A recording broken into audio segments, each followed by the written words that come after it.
Hola a todas, hola a todos, buenas tardes, buenos días, buenas noches. Nosotros somos parte del equipo de AMESIP Chiapas y el día de hoy estamos muy contentas, muy contentos de poder platicar con ustedes, de poder reflexionar sobre la obra de Rosario Castellano. El día de hoy tenemos pensado analizar dos obras literarias de ella. Por un lado tenemos un discurso y por otro un poema. Y como estudiantes de ciencia política queríamos abordarlo desde diferentes aristas que nos parecen interesantes. Entonces, espero les guste el video y, y pues ya, a mi compañera Carla va a hablar un poco sobre la biografía de Rosario. Gracias, Roberto. Vamos a averiguar un poco quién fue Rosario, ¿no? Rosario Castellanos Figueroa nació el 25 de mayo de 1925 en la Ciudad de México. Su infancia transcurrió en una de las haciendas familiares en Comitán. Desde muy pequeña se percató de las grandes injusticias que criollos, mestizos y ladinos cometían contra los indígenas. Su juventud en Chiapas le mostró en carne propia la opresión de las mujeres en la sociedad tradicional y machista. Años más tarde, ya como escritora, expondría en sus libros esta doble discriminación, ser mujer y ser indígena. Realizó estudios en la Universidad Nacional Autónoma de México, donde años después sería profesora de dicha universidad. En 1958 se casó con el filósofo Ricardo Guerra, con quien tuvo a su hijo Gabriel. Rosario Castellanos publicó sus primeros poemas en 1948, año en que fallecieron sus padres. Su obra literaria, limitada por su súbita muerte, es un reflejo de su profundo feminismo y apoyo a los más desfavorecidos. Balún Canán, publicada en 1957, su obra más destacada, recibió el premio Chiapas un año después de su publicación. Adicionalmente, Rosario Castellanos trabajó como redactora en el Instituto Nacional Indigenista en Chiapas, como promotora cultural y como secretaria del Club México. En 1971, el entonces presidente Luis Echeverría la nombró embajadora ante Israel. Fue ahí catedrática de la Universidad Hebrea de Jerusalén y destacó por su labor en el servicio diplomático, pero el 7 de agosto de 1974 murió súbitamente electrocutada en su casa en Tel Aviv. Sus restos descansan en la Rotonda de las Personas Ilustres, en el Panteón Civil de Dolores en Ciudad de México. Sin duda, una de las mentes más brillantes de la literatura mexicana del siglo XX. Existe un discurso muy interesante pronunciado el Día de la Mujer de los años 70. Vamos a profundizar un poco más en el tema. Saúl, ¿puedes contextualizarnos? Claro que sí, Carla, muchas gracias. Yo soy Saúl Centeno y justamente me gustaría contextualizar un poco más este discurso tan importante que da Rosario Castellanos en el contexto del Día de la Mujer. Rosario realiza este discurso el 15 de febrero, me parece que de 1971, en el Museo Nacional de Antropología, en donde estaban presentes, pues, en ese momento el presidente Luis Echeverría, su esposa, María Esther Zuno, y en la sala se encontraban un número importante de mujeres destacadas del México en esos momentos y un número importante también de funcionarios federales del gobierno. Rosario Castellanos tenía más o menos 46 años cuando da este discurso y en ese momento ella está en esta madurez como literata. Ella es de formación filósofa y ya llevaba un rato escribiendo y reflexionando sobre lo que significaba ser mujer, la esencia femenina y algunas virtudes que luego cuestiona si son virtudes o no, pero algunas virtudes relacionadas al ser mujer y a la feminidad. Entonces, ella pule estas ideas que además ella cuestionaba también desde otros críticos como Schopenhauer y otra serie de figuras de filósofos desde muy joven. Y Rosario, para este punto, pues tiene una observación muy aguda de estas cuestiones filosóficas en torno a la feminidad. Ella realmente también realiza una serie de aportaciones importantísimas a los aspectos antropológicos, filosóficos y a la ética feminista que se construía en esos momentos. Fue pionera de estos movimientos en Latinoamérica desde estas corrientes del pensamiento, y ella pues en este discurso cuaja estas palabras y estas ideas para inspirar a algunas personas, pero también terminan irritando a muchísimas otras, porque esta estrategia discursiva que realiza, pues establece cierta relación entre las mujeres, el mandato cultural de la feminidad y los problemas de la nación que se vivían en ese momento y que no están lejos de mantenerse vigente todavía en nuestros días. Entonces, lo primero que realiza en este discurso es desmontar el recurso de hablar de la mujer, y en vez de esto, ella distingue entre diferentes situaciones que pueden vivir o no las mujeres en México y las interconecta con algunas cuestiones centrales que siguen presentes en nuestros días. Pero también ella provoca en su discurso, y eso es lo que a lo mejor intenta hacer para ese momento histórico, las figuras políticas que la acompañaban en ese momento, y provoca con el tema de su discurso, y esta parte medular que dice que la abnegación es la más celebrada de las virtudes de la mujer mexicana. Pero yo voy a cometer la impertinencia de expresar algo peor que una pregunta. Una duda. ¿La abnegación es verdaderamente una virtud? Y con ese cuestionamiento y a lo largo de toda su intervención, ella va a dar respuesta a esta pregunta que ya resulta inquietante de por sí, porque una serie de autores como Octavio Paz en su momento también había hablado y habla de la figura femenina como la chingada, y cómo esta figura de la chingada se ve reflejada justo en la feminidad mexicana. Entonces, ella pone en evidencia con ironía algunas situaciones también en donde justo dice que para la abnegación de la mujer mexicana no bastan solamente los hijos, se propina también a los demás miembros de la familia, es decir, al marido que se convierte en una forma de tirano doméstico, quien si no acierta a defenderse se encuentra de pronto despojado de la más mínima responsabilidad.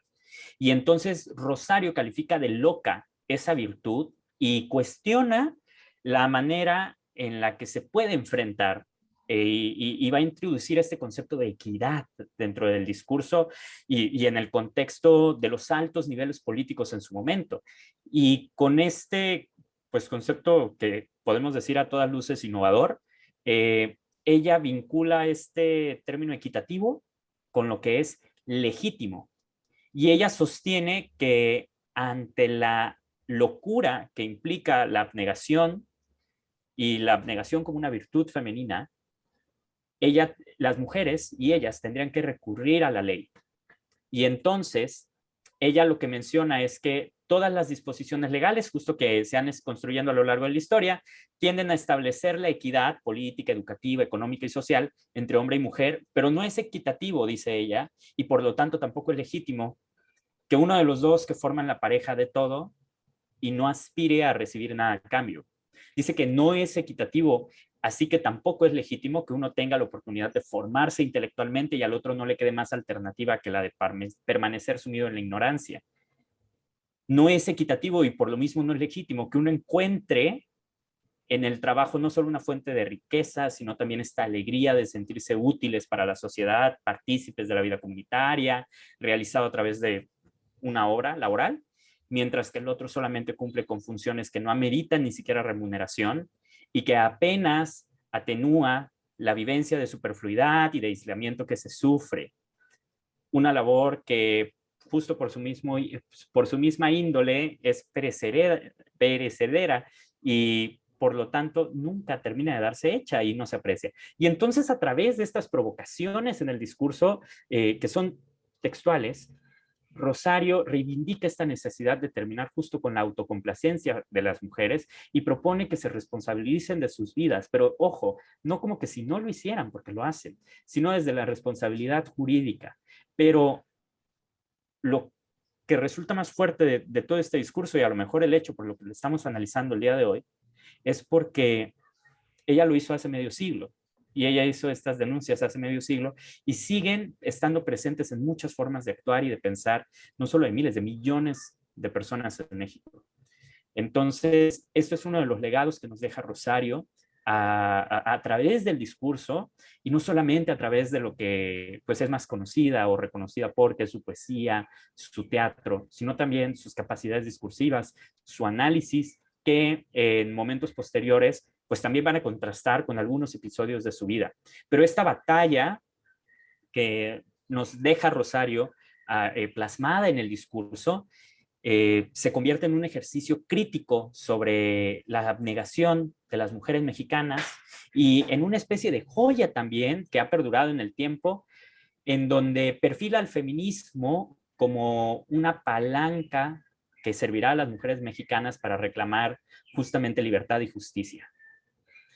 Y para analizar más del feminismo, pues creo que sería lo más adecuado que Esme nos pudieras compartir un poquito más sobre estas perspectivas femeninas. Claro que sí, Saúl, muchas gracias.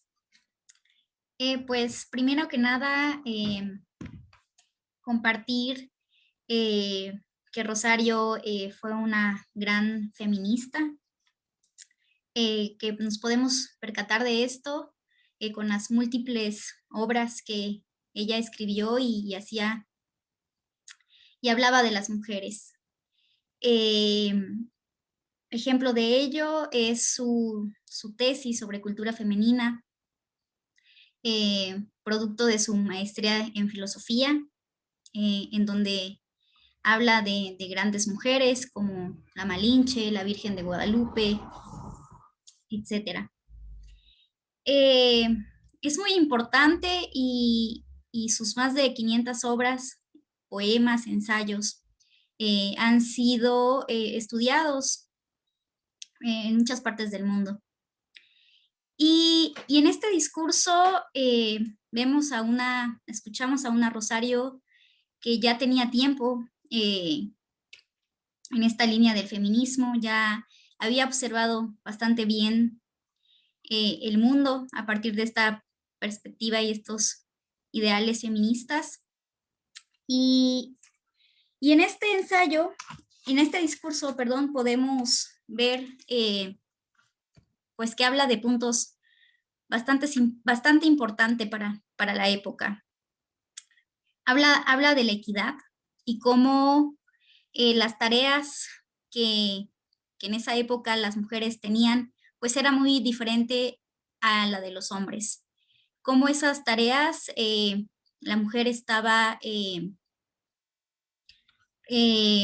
situada en las tareas del hogar y cómo era de difícil de que la mujer saliera de esa situación, y cómo el hombre sí podía tener como un espacio más público en la sociedad con una participación más activa.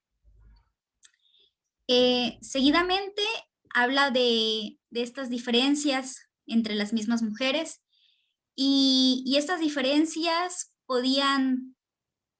también pueden ser en la actualidad por la educación, por los ingresos en los que se encuentran cada mujer, pues sí marcan diferencias, y estas libertades de cada una de nosotras sí son, que deberían ser iguales, pero sí marcan como la ideología de cada una, y sí son diferentes.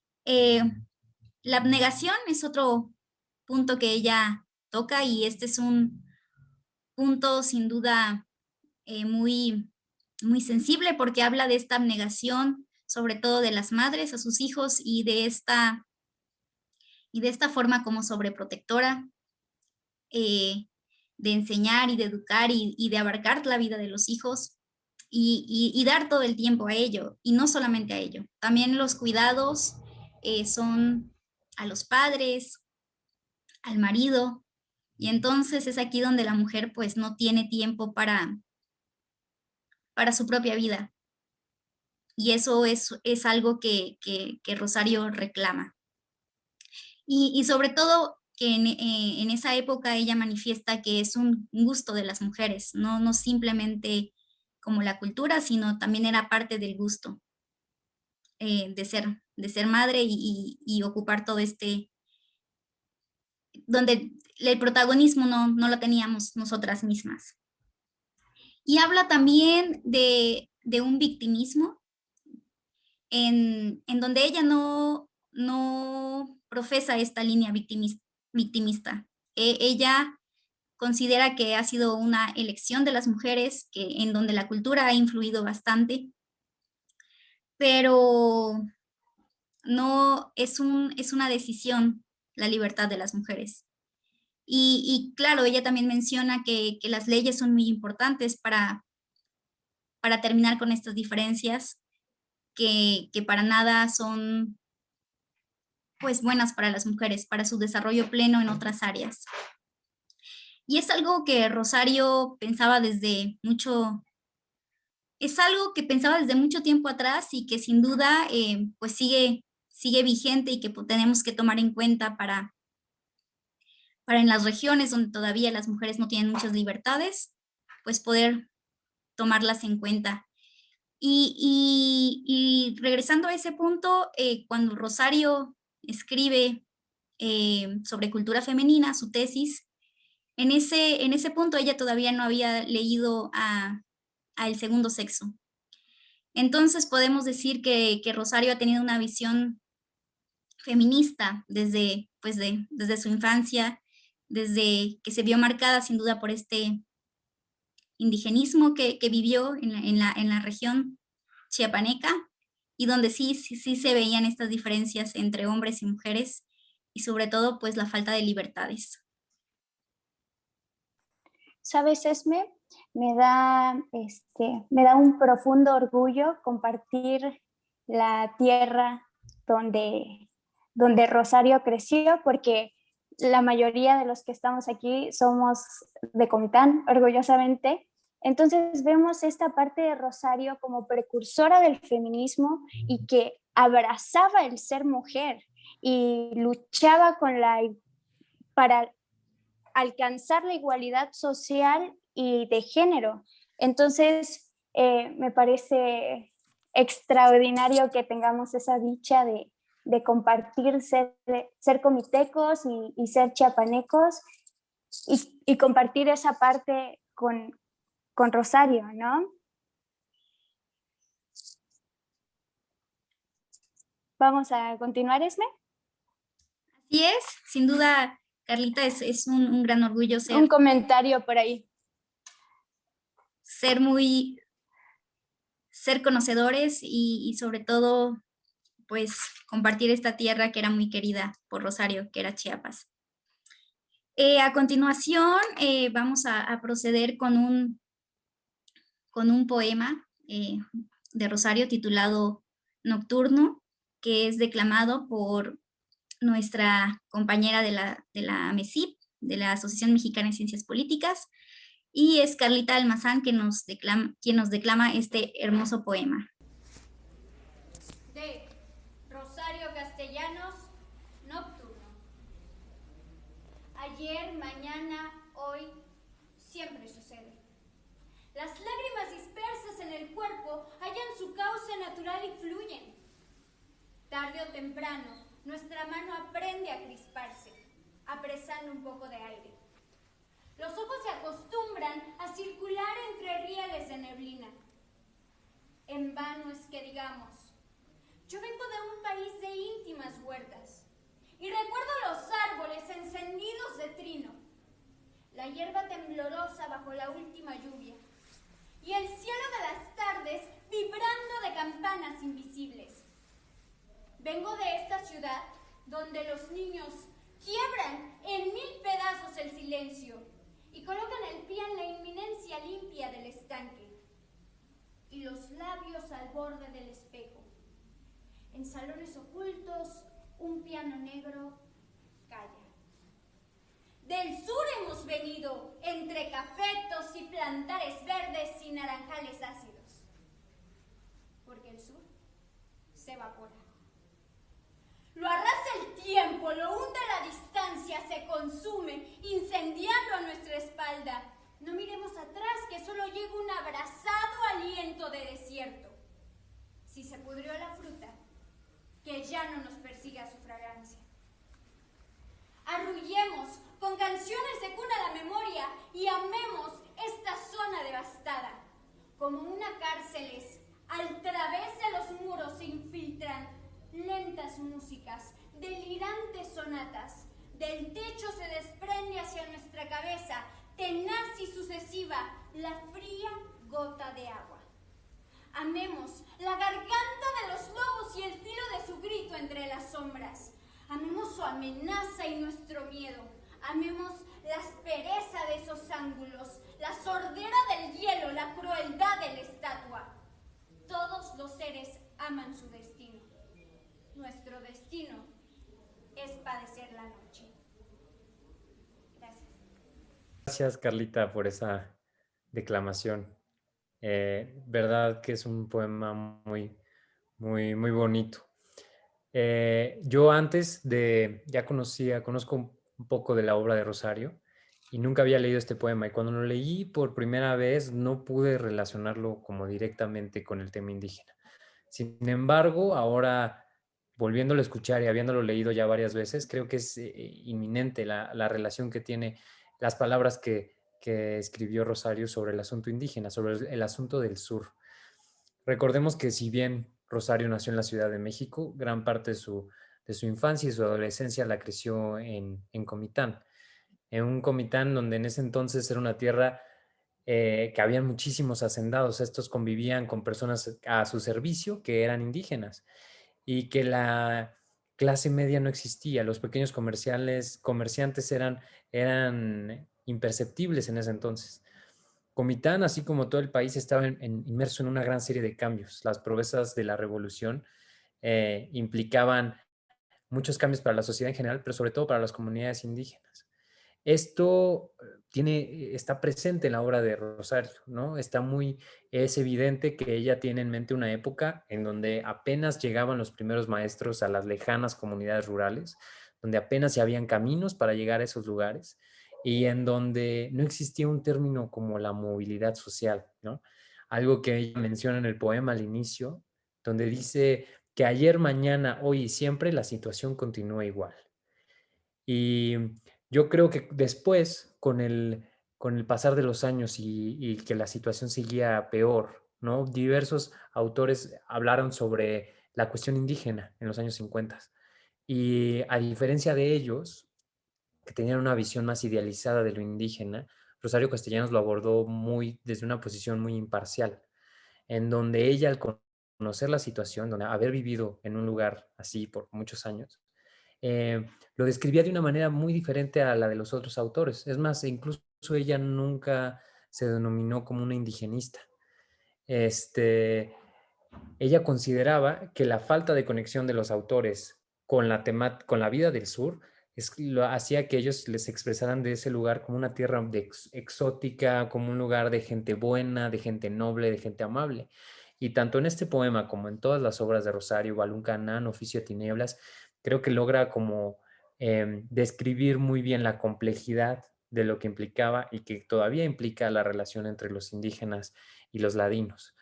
Para Rosario, el sur podría ser un lugar entre cafetos y plantares verdes y naranjales ácidos, como lo menciona en el poema, pero también un lugar propicio para podrirse la fruta.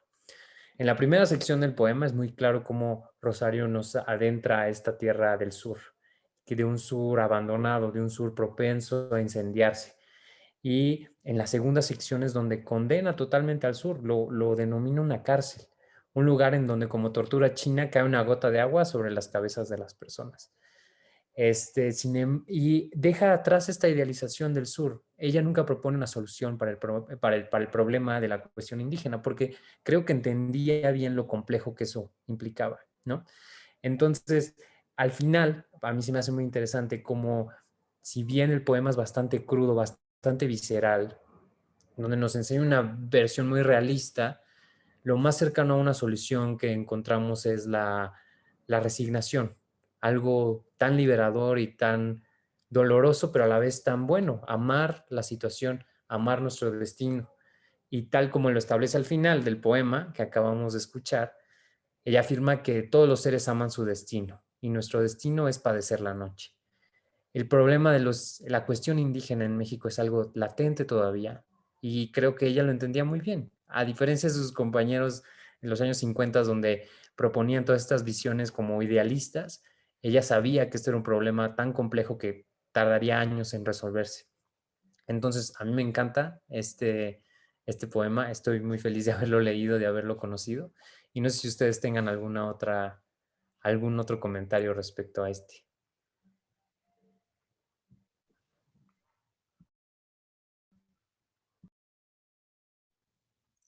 Bueno, pues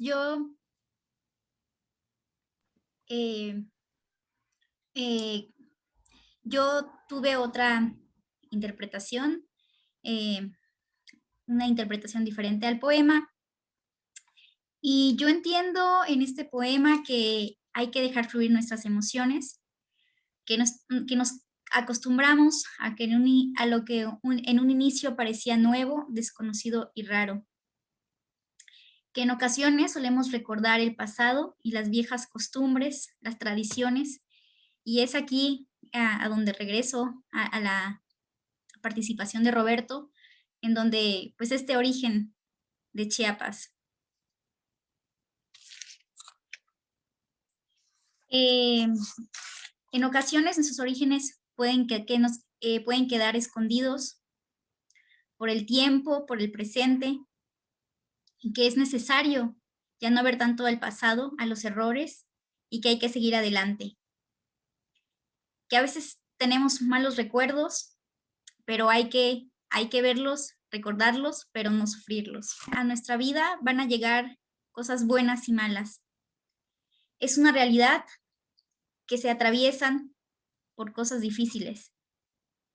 Pero nuestro destino es pasar por estos vaivenes, pasar por muchas cosas, que es la ley de la vida, este destino del que Rosario Castellanos habla. Y Saúl, ¿tú qué piensas de este poema?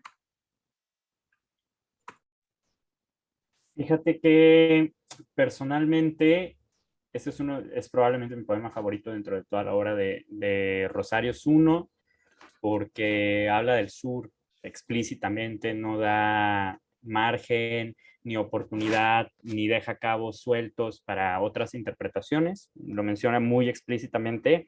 Y esta tercera sección del poema a mí me parece brutal. Sí, eso, es brutal, es drástica la manera determinante, la manera en la que retrata el futuro, porque ella inicia justo con esto que decía Roberto, ¿no? La situación no cambia, se habla de la fruta y de los huertos y todo, pero luego va pasando hacia esta parte en donde de pronto la fruta como que se empieza a podrir y al final ella cierra con este segmento que creo de todo es el más bonito, a mi parecer, porque contrasta y porque es crítico. Y dice, amemos la garganta de los lobos y el filo de su grito entre las sombras, amemos su amenaza y nuestro miedo. La aspereza de estos ángulos, la sordera del hielo, la crueldad de la estatua, todos los seres aman su destino y nuestro destino es padecer la noche. Y justo aborda la resignación, critica, no es contestatario, no reclama, al contrario, es una invitación a la resignación y a la abnegación. Eh, no estoy a lo mejor seguro de que a Rosario le gustaría que yo dijera abnegación sobre este poema en específico, pero creo que va muy de la mano con esta construcción de la mexicanidad periférica, ¿no? Las mujeres en el discurso que leíamos anteriormente, pues es una crítica de la abnegación femenina, pero aquí ella nos introduce en su poesía a la abnegación del sur. No hace una invitación, no cierra invitando a intentar cambiar la realidad, no cierra con un llamado a la acción, cierra con un llamado pues sí, a accionar, pero a abrazar nuestro destino. También es una crítica, si lo queremos ver así, al centralismo, que realmente este poema está enmarcado en un poemario que se llama De la vigilia estéril, que se publicó allá en 1966, en donde Rosario decía abiertamente de este poema, de este poemario, que a ella no le iba el tema de la abstracción y que no sabe ni en qué momento este poemario terminó siendo algo que tendía hacia lo abstracto, hacia la interpretación, poemas intelectuales, que ella lo que realmente quería hacer era pues poemas que pues si no fueran emotivos, al menos tuvieran imágenes que refirieran cosas muy puntuales, concretas, como muy humanas, historias muy humanas. Y ella como que logra esto a medias a lo largo del poema, del poemario, pero con este poema en específico, este nocturno, porque tiene dos, hay otro nocturno que es más famosito que este. En este nocturno en específico, ella creo que sí logra, a través de cosas muy, y de figuras muy sencillas, reflejar la situación del sur, que sigue siendo vigente al día de hoy. Entonces es muy importante y muy relevante también de pronto encontrar esas figuras sencillas dentro de la redacción del poema, pero que al mismo tiempo pues critican la centralización, las cuestiones periféricas, el abandono, las desigualdades en el desarrollo y con todo este contexto que sabemos se vivía y aún se vive en el sureste mexicano, en el sur, particularmente en Chiapas. Y sobre todo que no se vive de la misma manera si se es de una comunidad indígena, si se es de un centro urbano, y ella, habiendo compartido como Hannah Montana, ¿no? Lo mejor de dos mundos, pues de pronto podía hacer como estas comparaciones y referencias analíticas muy críticas desde el privilegio de la mujer estudiada, pero también lo que conllevaba estudiar en esos momentos en la Facultad de Filosofía y Letras de la UNAM, pero también conocía lo que era no estudiar por su contexto en Comitán y en las comunidades indígenas y el abandono, y conocía lo que era la Ciudad de México y su desarrollo en los 70s y en los 60s, pero también sabía lo que era Chiapas incluso mucho antes de eso. Y conocía la realidad como embajadora en Tel Aviv en momentos posteriores de su vida, pero también conocía el abandono y el dolor social de quienes simplemente, como ella dice en el discurso y en algunos de sus poemas, la realidad que enfrentaban particularmente las mujeres que pues eran azafatas y daban su viaje y la vuelta por el mundo de la manera más cotidiana, ¿no? En donde visitar Ciudad de México, Chicago, Nueva York y París eran la rutina, y mujeres a las que al mismo tiempo en el mismo país el cortar la leña y acarrear el burro y hacerse cargo de las responsabilidades del hogar y de la familia y del peso cultural de la feminidad se vivía, ¿no? Y particularmente en estas periferias del país. Y bueno, pues esta es mi percepción sobre el poema. Ahora creo que es momento también de compartir un poco la parte artística más relevante y más actual de la tierra de Rosario por estos días. Y justo en ese tenor y en ese sentido, el buen colega Luis Pano nos estará pues acompañando y deleitando un poco con una pieza musical. Realmente Luis Pano es un egresado de la Universidad de Guadalajara, estudia composición musical en esta universidad y pues tiene una participación artística bastante relevante, además de colaboraciones con composiciones y compositores destacados en la vida artística del país, y actualmente está más dedicado al piano. Dentro de sus instrumentos predilectos está este instrumento. Entonces vamos a darle entrada a Luis Pano para escuchar un poco la vida cultural de Comitán en estos momentos, porque creemos que es muy apropiado.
gracias a nuestro amigo Luis Pano por esta pieza de su autoría.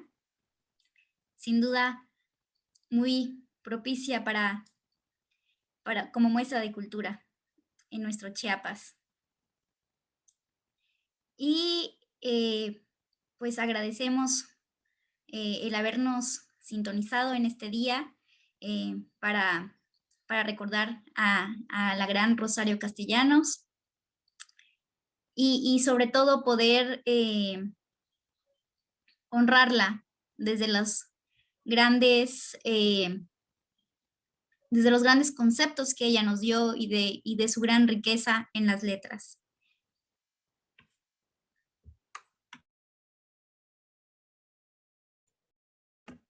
Muchas gracias, Esme. Muchas gracias a todas las personas que nos sintonizaron. Nos estamos viendo pronto en otra transmisión. Gracias, nosotros somos AMESIP Chiapas.